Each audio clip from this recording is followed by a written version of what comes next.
In this lesson, we will see together les pronoms et déterminants indéfinis, but more precisely, we will see aucun and aucune. So the main question is, what are les pronoms et déterminants indéfinis?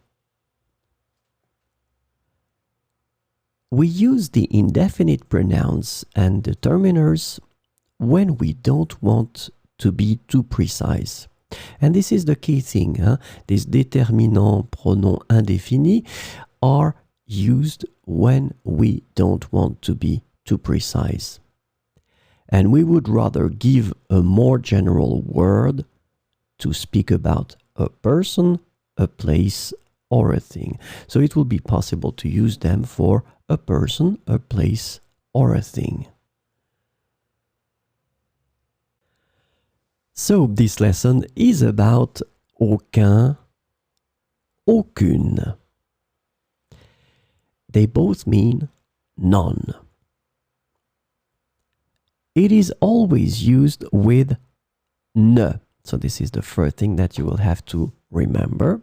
And the second thing, it can be used as an adjective and as a pronoun. So that will be the tricky thing, and this is the reason why we will cover all the situations. So let's start with the first one. Il n'y a aucun problème. So in that situation, c'est adjectif. As you can see here, aucun is in the masculine singular because problème is masculine singular.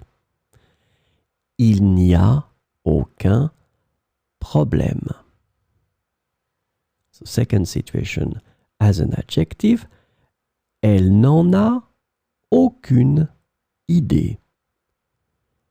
Elle n'en a aucune idée. So in that situation, aucune is connected to idée. Idée is feminine singular, so we'll take the feminine singular version here. Aucune. Masculin, aucun problème. Féminin, aucune idée. So this is when we use aucun, aucune as adjectives. Let's have a look now at the pronouns. Je n'en veux aucun. Je n'en veux aucun. Nous n'en avons aucune. Nous n'en avons aucune.